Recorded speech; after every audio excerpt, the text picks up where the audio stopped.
არაფერი საერთო ამ ადამიანებს სამართლიანობასთან და პოლიციის შესახებ კანონთან, რომელიც განსაზღვრავს ამ მთავარ პრინციპებს არ აქვს. პირველი ნიშანი, რაც ჩემთვის ძალიან საგულისხმოა, არის კრიმინალთან შეზრდილი პოლიციელი.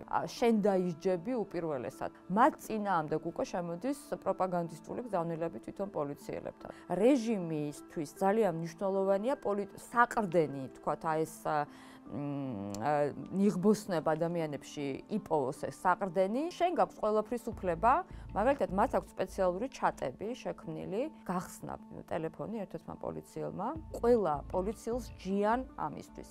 საშინელ სიტყვებს ისროდნენ ქალების მიმართ. საშინელ სიტყვებს.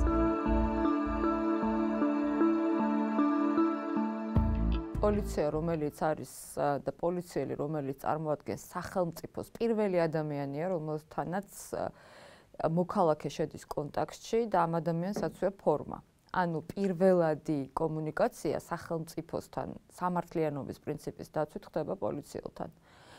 და პოლიციელი უნდა იყოს მოქალაქეზე ორიენტირებული და ძირითადი პრინციპების განხორციელება, რომელიც არის პოლიციის ძირითადი პრინციპები, ხო, ეს არის გამჭვირვალობა, სამართლიანობა, თანაზომიერება, კანონიერება, ადამიანის უფლებების დაცვა, ადამიანზე ორიენტირება, ეს პრინციპები, აი ყველაფრის ამის მორყევას და სიმართლე გითხრათ, არაფერი საერთო ამ ადამიანებს სამართლიანობასთან და პოლიციის შესახებ კანონთან, რომელიც განსაზღვრავს ამ მთავარ პრინციპებს არ აქვს. ადამიანის უფლებების დარღვევის ნაწილში და ვთქვათ დემონსტრაციების ნაწილში ძალიან ბევრი კრიტიკა არსებობდა, მათ შორის ჩვენი ხელისუფლების პირობებშიც, მათ შორის ხა წინაზე აღარ ვამბობ უკვე, მაგრამ მთავარი, ფორმულა, რომელიც გამოიმუშავა კლეპტოკრატიულმა ოლიგარქიამ, ეს არის ძალიან ლოიალური პოლიციელები და სისტემა, რომელიც რეალურად არ სჯის საკუთარ თანამშრომლებს, ანუ საკუთარი სისტემის ნაწილს, მაგრამ ყველაზე უფრო საშინელი ნაწილი, რაც არის ამ ყველაფრის, არის სრული დაუცველობა და უკანონობა, რომელიც გეუფლება როგორც მოქალაქეს, როდესაც თქვათ ხარ აი ძალიან ახლოს პოლიციასთან. პირველი პოლიცია 2013 წლის შემდეგ, თქვათ, ჩემი გადმოსახედიდან რა ანალიზით შემიძლია გავაკეთო, მეტნაკლებად ნელ-ნელა ემორჩილებოდა, თქვათ, კრიმინალური სუბკულტურის დღის წესრიგს. გახსოვთ ალბათ თებერვალში ბიბლიოთეკასთან მომხდარი დიდი ამბავი, როდესაც პირველად მაშინ გამოჩნდა, რომ ხელისუფლება მართავს პოლიციელს იმგვარად, რომ მან თქვათ უკანონობაზე რეაგირება არ მოახდინოს. ეს იყო პირველი ეტაპი, როდესაც პოლიტიკოსებს მართლა ფიზიკურად გაუსწორდნენ, ქალებს, კაცებს და იქ პოლიცია იდგა მხოლოდ და არავითარი თქვათ მათ რეაგირება არ ქონიათ და მათ მისცეს საშუალება სახელმწიფოს, ანუ ახალ ხელისუფლებას შური ეძია წინა ხელისუფლებაზე. ხო, ეს იყო ძირითადი პრინციპი. შემდეგ ჩვენ რას ვხედავთ? პირველი ნიშანი, რაც ჩემთვის ძალიან საგულისხმოა, არის კრიმინალთან შეზრდილი პოლიციელი. ანუ რასაც ვაკვირდებით მათ შორის არჩევნების დღეს და არჩევნებამდე და კრიმინალური სუბკულტურა, რომელიც გამოვიდა და პოლიცია შეეზარდა, რატომ? იმიტომ რომ კრიმინალური სუბკულტურა სჭირდება ხელისუფლებას იმისთვის, რომ თქვათ რაღაცნაირად საკუთარი ძალაუფლების მონოპოლიზაცია მოახდინოს. ხო, ანუ ეს თქვათ ქუჩაში, რაც არის არჩევნების დღეს, თქვათ ადამიანები, ვინც არიან ამ სუბკულტურის ნაწილი, მაგრამ არიან ქუჩაში, თქვათ ამ ადამიანებზე რაღაცნაირად მოქმედების ძაფები რო გქონდეთ გაბმული. ამ ყველაფერმა რა განაპირობა და დაუსჯელობის სინდრომა, თქვათ, რომელიც ხელისუფლების და ამ რეჟიმის ოლიგარქიის ძირითადი წევრების მიმართ ხორციელდება, ხო? განაპირობა ის, რომ პოლიციელს, როგორც თქვათ, ადამიანს, რომელიც სამართალს უნდა ემსახურებოდეს, პირველ რიგში ადამიანის უფლებებს და საკუთარი ღირსება უნდა ჰქონდეს, ხელისუფლების წარმომადგენლება უთხრეს, რომ შენ არ ახარ ამ ღირსების ნაწილი და სამართლიანობის ნაწილი და ჩვენი ნებისმიერი ადამიანის წინააღმდეგ, ანუ ჩვენი თქვა სისტემის ნაწილის, რეჟიმის ნაწილის დასჯის შემთხვევაში შენ დაისჯები უპირველესად და გვახსოვს ყველას ძალიან კარგად ლევანი ზორიას ძმის კადრები, რომელიც პოლიციელ დვალიშულს შეეწინააღმდეგა სამხრეების დახევასა და ახევა, ეს ციტირებ. მე კარგად მახსოვს ეს შემთხვევა, იმიტომ რომ ჩართული ვიყავი ამ ადამიანის დაცვაში. და ამის შემდეგ რა ხდება, რომ კიტაიზორიოს უშვებენ და შემდეგ დვალიშვილს სისტემა დევნის ისე, რომ ვერასოდეს ვეღარ დაბრუნდა პოლიციაში. შემდეგ უკვე შემდეგი დეგრადაცია, რაც ხარისხობრივად, რაც არის თვალში საცემი, ეს არის წარმოუდგენლად დიდი სისასტიკე და ძალიან სერიოზული პოლიტიკური შემადგენლის შემოტანა უკვე პოლიციაში. ჩანაცვლდა, განახლდა, რა თქმა უნდა, ანუ წავიდა ძველი კადრები, გადინება ძალიან დიდი იყო და განსაკუთრებით პოლიციელების ემიგრაცია იყო თვალშისაცემი. მათ შორის ბევრი მიდიოდა, იმიტომ რომ არ ქონდათ ვეღარ გრძნობდნენ საკუთარი მოვალეობის და ღირსების განცდას, იმიტომ რომ ძალიან ესეთი შერწყმული იყო, თქვათ, პოლიცია უკვე როგორც გითხარით, აი ამ კრიმინალურ სუბკულტურასთან და ასევე ძალიან მნიშვნელოვანია ის, რომ პოლიტიკურად, თქვათ, პროპაგანდისტული შემადგენელი პოლიტიკური, რაზეც დგას და ეყრდნობა ქართული ოცნება მთლიანად, ეს შემოვიდა პოლიციასთან. ანუ ყველა ადამიანი, რომელიც, თქვათ, წარმოადგენს განსაკუთრებით რუსული კანონის შემდეგ ჩანდა და გამოჩნდა ეს ძალიან აქტიურად, გავრილოვის შემდეგაც, მაგრამ რუსული კანონის შემდეგ უფრო, როდესაც, თქვათ, ხელისუფლებამ მტრად გამოაცხადა კონკრეტული ადამიანები, ანუ აგენტებად, ჯაშუშებად შეგვაცხადა და შემდეგ თორემ, თქვათ, პოლიტიკური ოპოზიციის მიმართ ამ ხელისუფლებას ყოველთვის ჰქონდა დევნის ბერკეტები, ხო? ანუ, თქვათ, 2012 წლიდან და ამ დევნის ბერკეტებს, რა თქმა უნდა, იყენებდა იარაღის ჩადებით და ასე შემდეგ. მაგრამ რუსული კანონის შემდეგ უკვე ყველა ის სამოქალაქო საზოგადოება, ვისაც ერჩოდა პროპაგანდა, მედია და ოპოზიციონერი პოლიტიკოსები, ყველა ის ადამიანი, ვინც საზოგადოებრივად ძალიან აქტიური იყო, მათ წინააღმდეგ უკვე შემოდის პროპაგანდისტული გზავნილები თვითონ პოლიციელებთან, ხო? ანუ ჩვენ გვიპირისპირდებიან არა როგორც მოქალაქეებს, რომ თქვა საზოგადოებრივი წესრიგი დაიცვან, რაც მთავარი პრინციპია და პრევენცია დანაშაულის, არამედ გვიპირისპირებიან როგორც მტრებს. და ეს მუდმივად ჩანს ამ დიალოგში, ანუ როდესაც ჩვენ შევდივართ დიალოგში, თქვათ, აი ამ ნიღბიან ადამიანებთან. რეჟიმს ძალიან სჭირდება კონკრეტული, თქვათ, ეგზეკუციის სისტემა იმისთვის, რომ ძალაუფლება შეინარჩუნოს და ამ ეგზეკუციის სისტემას, თქვათ, იგივე სადისტი ხარაზიშვილის სახით აძლევს ძალიან დიდ ძალაუფლებას და კარტბლანშს, ხო? ანუ წარმოიდგინეთ, თქვათ, განსაკუთრებულ დავალებათა სამმართველოს უფროსი. მე არც მახსენდება, თქვათ, ესეთი ფიგურა, ამ სამმართველოს უფროსი, რომელმაც ამხელა პოლიტიკური, თქვათ, რაღაც მნიშვნელობა შეიძინა, აკეთებს პოლიტიკურ კომენტარებს, ჩნდება მედიასთან, თქვათ, მას აჯილდოვებენ ღირსების ორდენით და ასე შემდეგ. ანუ ამ ადამიანს აქვს პრაქტიკულად ყველაფრის უფლება, ხო? ანუ ხარაზიშვილს, რომელიც დასანქცირებულია. რატო ხდება ეს? იმიტომ რომ რეჟიმისთვის ძალიან მნიშვნელოვანია საყრდენი, თქვათ, აი ეს ნიღბოსნებ ადამიანებში იპოვოს ეს საყრდენი და რაც შეიძლება მეტი ძალაუფლება მისცეს მათ და მათ შორის პროპაგანდისტულად, თქვათ, ბრეინვოშინგი გაუკეთოს, ანუ ტვინის გამორეცხვა და შემდეგ უთხრას, რომ შენ გაქვს ყველაფრის უფლება, მე შენ გაძლევ ფულს, გაძლევ ღირსების ორდენს, გასანქცირებენ, მაგრამ შენ ხარ პოლიტიკურად, თქვათ, მნიშვნელოვანი ადამიანი, ხო? ანუ აი ეს ჩანს პირველ რიგში.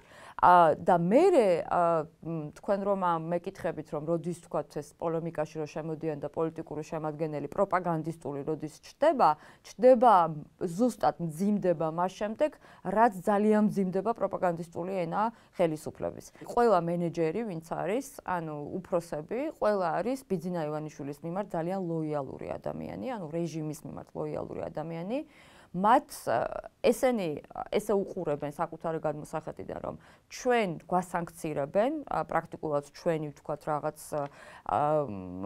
კეთილდღეობა გავწირეთ, ამიტომ ეხა ჩვენ მოვითხოვთ ძალიან სერიოზულ სივრცეს იმისთვის, რომ მანევრირების საშუალება გქონდეს. რა სივრცეა ეს? ეს არის პრემია, დანამატი, ბიზნესი, ტენდერი, რომელიც არაერთხელ თქვენს გაგიშუქებიათ და ეს არის ყველაფრის უფლება. ანუ ყველა მოძალადე, რომელიც არის პოლიციაში ახლა დასაქმებული საკუთარ, თქვათ, ამ რაღაც ადმინისტრაციულ აღფრთოვანებას, რაც აქვს მას ხელკეტი, იარაღი, ნიღაბი და ასე შემდეგ, რა თქმა უნდა, ამ ძალადობაში თარგმნის პროტესტის მონაწილეებზე. ეს მძიმდება პროპაგანდისტულ ენასთან ერთად, მაგალითად, მას აქვს სპეციალური ჩატები შექმნილი და ამ ჩატებში ვარდება ესეთი პოზიტივის და სხვადასხვა პროპაგანდისტული სამთავრობო მედიის, თქვათ, მოჭრილი ვიდეოები. აი სიტყვაზე, როდესაც ჩვენ ვაპროტესტებდით სასამართლო კლანის ღრეობას, იქ იყო ესეთი შელაპარაკება მოხდა პოლიციელებთან. ანუ ის წარმოუდგენელი რამ იყო. საქართველოს ისტორიაში მე მგონი ესეთი რამ არ ყოფილა, როდესაც მოსამართლეების ღრეობას იცავს მთელი თბილისის პოლიცია და არა მხოლოდ.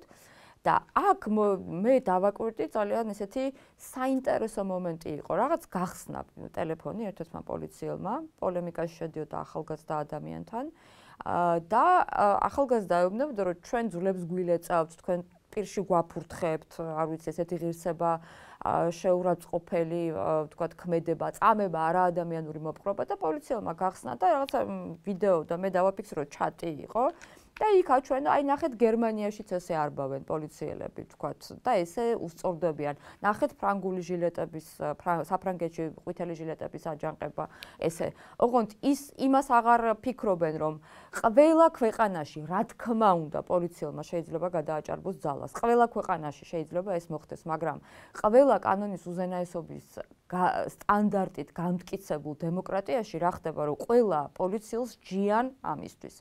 ანუ სისტემა რეაგირებს, ხო? ჩვენთან არის დაუსჯელობის სინდრომი, სრული დაუსჯელობის სინდრომი. მე მომივიდა შელაპარაკება კიდევ ერთ-ერთი დარბევის დროს, ეს იყო თავისუფლების მოედნიდან მოდის სპეცრაზმი, რამდენიმე ჟურნალისტია და ერთ-ერთმა მე ვდგავარ მარტო და ჟურნალისტები და რას აკეთებთ ვეკითხები ნიღბოსანს და სხვა შორის ესეც ძალიან მნიშვნელოვანია ვიცოდეთ რომ ნიღბების წარება მათ გახადეს პოლიციის აღჭურვილობის ეკიპირების ერთ-ერთ ყველაზე ნიშანდობლივ თქვათ შემადგენლად არ შეიძლება თანამედროვე პოლიციურ სისტემაში შენ კონდეს შეხება პოლიციელთან როგორც მოქალაქეს რომელიც არ არის იდენტიფიცირებადი ეს არ შეიძლება იმიტომ რომ მათ შორის თქვა ჩაფხუტებზე თუ თქვა წინ სამხრეზე გვერდზე არა უნდა იყოს ნომერი ან იდენტიფიცირების ნიშანი რომელიც შენ როგორც სახელმწიფოს მოგცემს შემდეგ იმის საშუალებას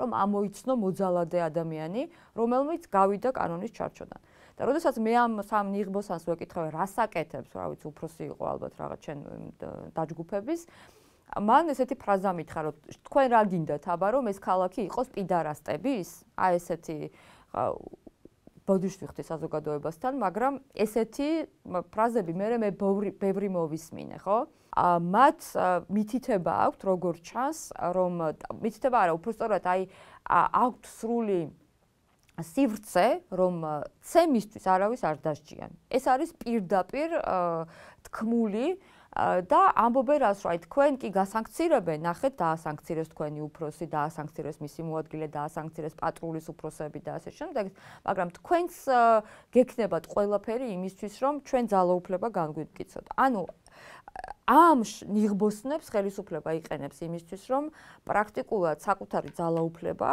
განამტკიცოს და ამაზე დადგეს. ჩვენ ხედავდით პოლიციელების თქვათ მხრიდან ძალის გადამეტებას წლების განმავლობაში, რა თქმა უნდა, მაგრამ აქ რა არის რომ პოლიციელები არასდროს თქვათ არაგინებენ ამერიკის შეერთებულ შტატებს, თქვათ დასავლეთს.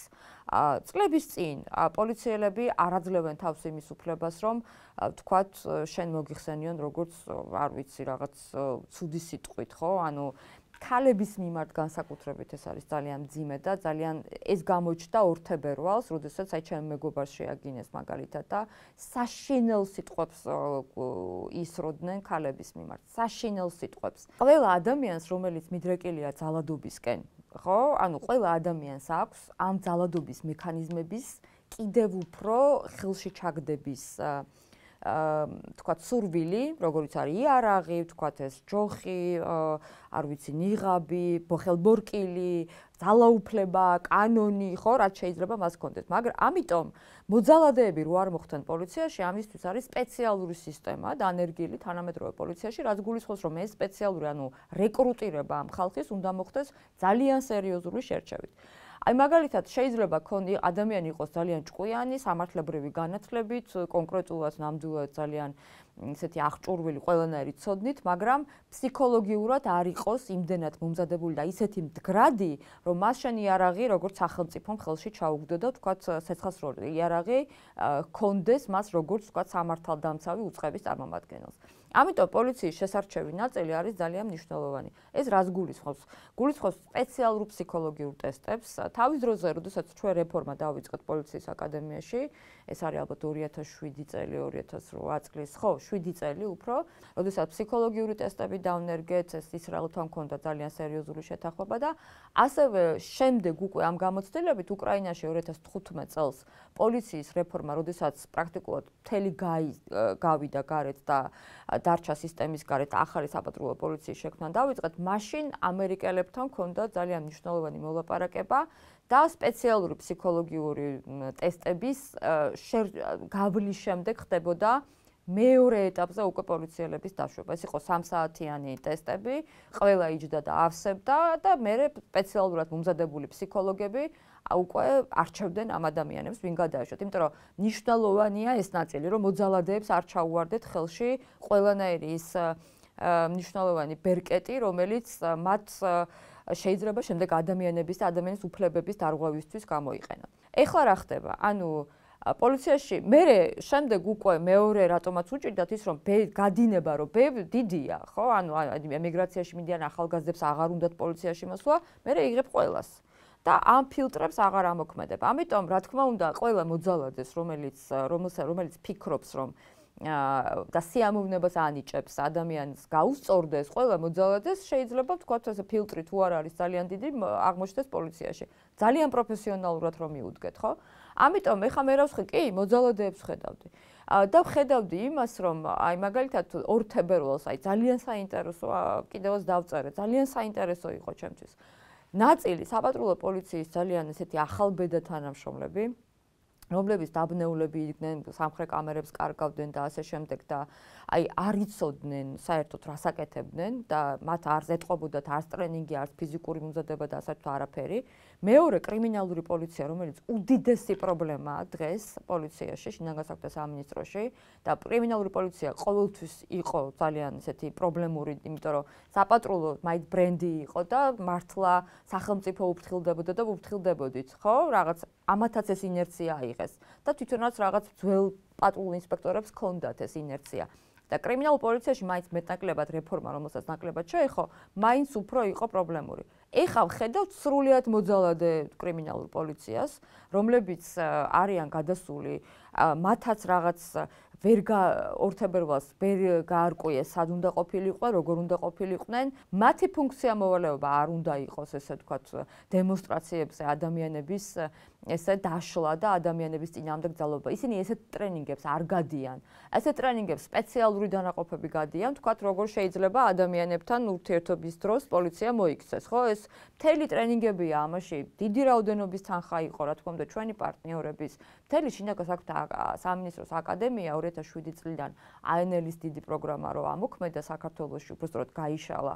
მთელი სასროლეთი, ვთქვათ, საბაჟო გამშვები პუნქტის სიმულაციური ნაწილი, არ ვიცი, სპორტ დარბაზი, დიდი სპორტ დარბაზი, ეს ყველაფერი დაფინანსებული იყო ამერიკის შეერთებული შტატების მიერ.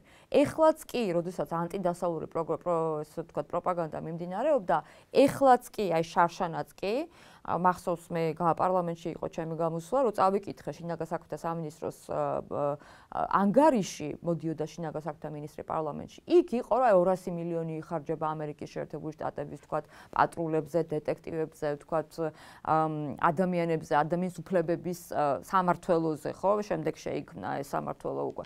ანუ ეს ყველაფერი არ ჩანს კი არა, ამ ყველაფრის წინააღმდეგ არიან ეს ადამიანები.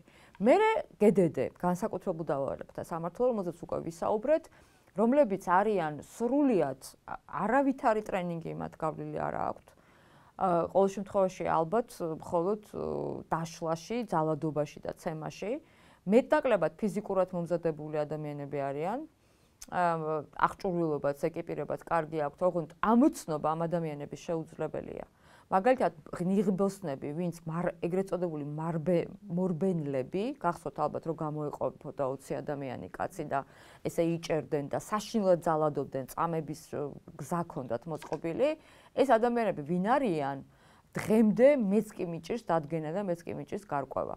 ალბათ არიან სპეციალური დაცვის სამსახურებიდან და თქვენ იცით რომ ხარაზიშვილის ეს ბმა იყო და არის სპეციალისტ დაცვის სამსახურები, აქედან გამოყვანილი ადამიანები, რომლებიც ყოველგვარი ტრენინგის გარეშე ფუნქციონირებენ და მუშაობენ შინაგან საქმეთა სამინისტროში. ხალხმოძულეობა, რომელიც ჩვენ ვნახეთ თებერვალს, ხო, რა თქმა უნდა, ეს შენ აისახება ოჯახშიც, ანუ შენ შვილებთან, მათ შვილებთან, ცოლებთან და ასე შემდეგ.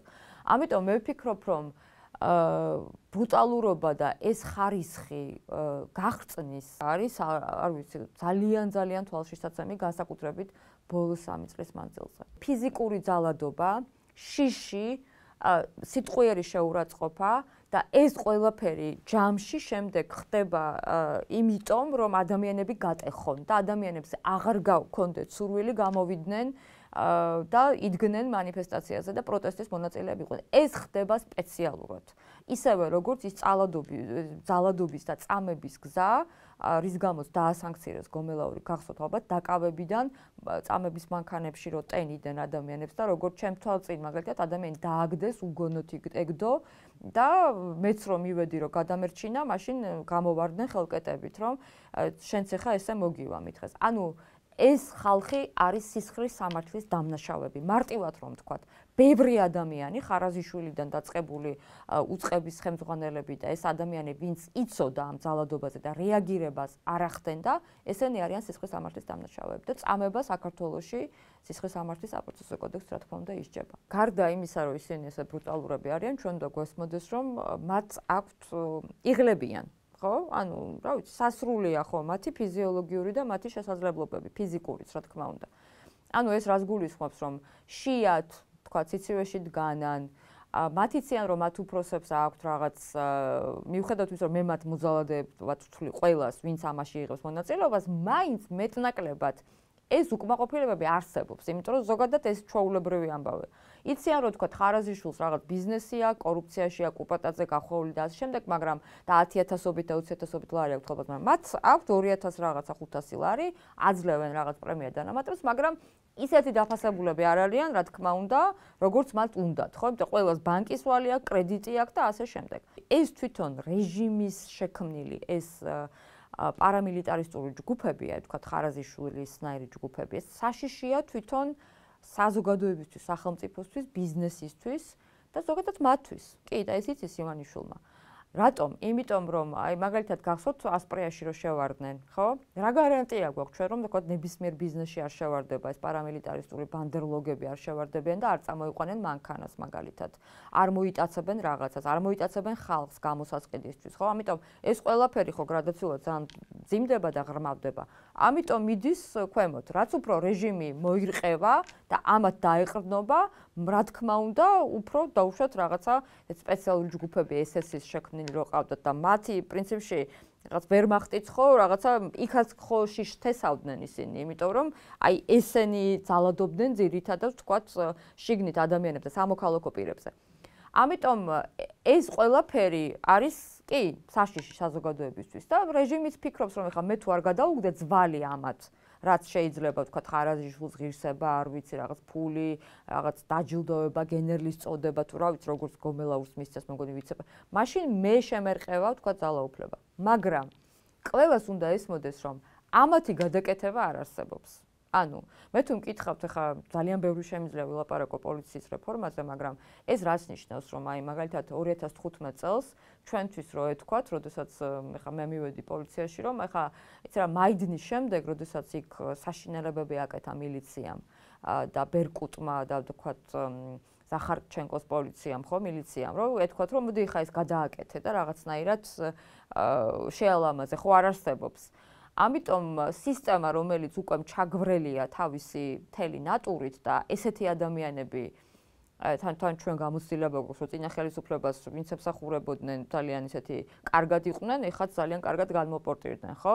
და სისტემას გადაკეთება არ ხდება. სისტემას სჭირდება თავიდან აწყობა, თავიდან ახალი კადრები, თავიდან ძალიან სერიოზული მიდგომა, თანამედროვე კრიმინალური იუსტიციის ყველა რგოლი, რომელიც მუშაობს გამართულად და ერთმანეთს აბალანსებს. ამას სჭირდება ძირფესვიანი, ძალიან სერიოზული თანამედროვე სტანდარტებით რეფორმა, დეცენტრალიზაცია, ხა მე რა თქმა უნდა მაქვს ჩემი წარმოდგენა ეს როგორ უნდა მოხდეს და რა თქმა უნდა პოლიტიკური ძალთა ბალანსი, რომელიც ერთხელ და სამუდამოდ საქართველოში დანერგავს იმას, რომ პასუხისმგებლობა დაეკისროს ყველა იმ ადამიანს თანამდებობის პირიდან დაწყებული, თქვათ, რიგით პოლიციელამდე, ვინც ჩადის ძალადობას. იმიტომ რომ გახსოვთ ალბათ ხო, ახლა რიგითი პოლიციელების დასჯა არ შეიძლება და რაღაც ესეთი მოსაზრებებიც არსებობს, ისინი დავალებებს ასრულებენ. არა, ყველა, ვინც ადამიანზე ძალადობს, არ იცავს თანაზომიერების პრინციპს, არ იცავს პოლიციის ძირითად პრინციპებს, ეს არის საზოგადოებრივი წესრიგის დაცვა და არა ადამიანების ცვლილებში დალეწვა, ის იმ ადამიანებმა, რა თქმა უნდა, პასუხი უნდა.